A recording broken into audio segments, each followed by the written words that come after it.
안녕하십니까. 한중미래연 전문위원이자 현재 중국 인민대학에서 일하고 있는 우진훈입니다.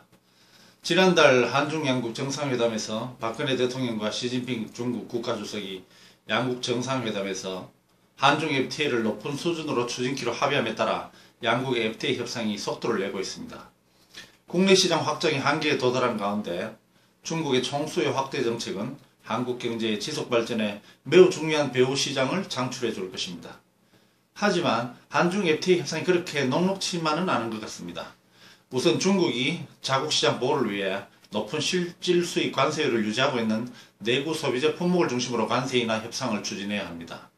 또한 비관세 장벽이 높고 자의적인 법 해석이 경제 관련 법령이 자주 바뀌는 경제 시스템을 감안하여 투자자 국가소송제도 조항도 적용하여 투자보호 장치를 마련할 필요가 있습니다. 특히 FTA 체결 이후 아름다운 보고서에 현혹되어 쏟아져 들어올 개인 투자자에 대한 보호는 현실적으로 불가능한데 중국의 현실에 무지한 개인이 생계 자금을 들어 막무가내 식으로 중국에 진출함으로 실패하면 일시에 극빈적으로 중국에 버려져 향후 양국 간의 외교 문제로 비화될 수 있고 또한 이를 구제하는 과정에서 한국 정부는 대내외적으로 정치적 압력에 직면할 것이므로 이에 대한 대비책도 강구할 필요가 있습니다. 한편 경제적 협상 외에 한중 FTA 체결이 한국에 미칠 외교 안보적 함의도 살펴봐야 합니다. 순수한 경제적 동인으로 임하는 한국과는 달리 중국은 경제적 동기보다 외교 안보적 효과를 우선시하고 있습니다.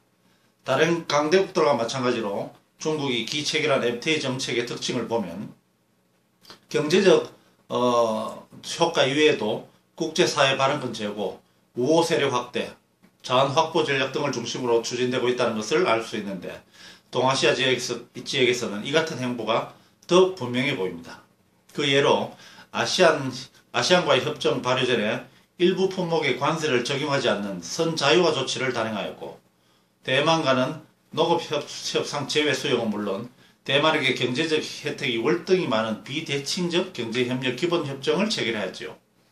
저는 이를 원수자 청화, 원수위주 칭화라고 설명을 하는데 이는 개구리를 미지근한 물에 뼈와 살이 분리될 때까지 계속 삶는다는 뜻입니다. 즉 자국의 시장이 필요한 주변국의 경제협력 협정을 통해 친중 세력으로 흡수해 나가는 장기 전략이라고 볼 수 있죠.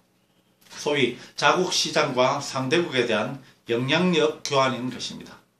중국의 대한국 FTA 전략도 예외는 아닌 것 같습니다. 협상 관련 토론에 경작자는 물론 법, 정치, 외교, 역사 분야의 전문가를 초청하여 자문을 구하고 있습니다. 그들은 한중 FTA를 연구하면서 대기업 중심의 한국 경제구조, 미국, 일본, 북한에 대한 한국 정치권과 국민들의 인식구조, 한반도 정세 전망 등 모든 요소를 망라한 전략을 짜고 있죠. 즉 기본적으로 FTA 발효로 인한 자국의 이익과 피해 정도도 연구하고 있지만 다른 한편으로는 국가 전략 차원에서 시장 양보와 대한국 영향력 확대에 관한 함수관계도 연구하는 것입니다. 한중 FTA는 한국 경제의 활로이자 시대적 요청입니다. 청와대만 기뻐하는 보고서를 만들면 안됩니다. 중국 공무원의 기본사고는 국익을 위한 실사고시입니다. 실사고시를 추구하는 중국의 협상 전략은 양국 지도자의 인맥과는 무관하므로 이를 협상에 연관시키는 것은 금물입니다. 협상 실무진의 국익에 대한 원칙과 글로벌 마인드, 중국에 대한 이해와 강한 국가관이 더욱 절실히 요청되고 있지요. 협상 결과보다 더욱 중요한 것은 한국 기업의 기술력이 계속 뒷받침되어야만 중국의 내수 시장을 파고들 수 있다는 것입니다.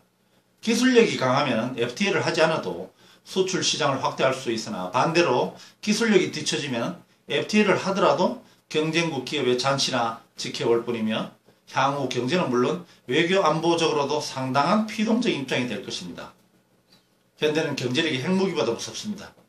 중국 경제 동조화가 가속되는 가운데 기술 독립이 이루어져야지만 경제 독립과 안보 독립을 지킬 수 있습니다. 기술이 없으면 중국 경제 동조화를 넘어 향후 현대판 중국 경제 예속국이 될 수도 있습니다. 성공적인 한중 FTA 체결과 한 발 앞서는 기술력은 미래 세대 발전과 통일 한국의 밑거름이 될 것입니다.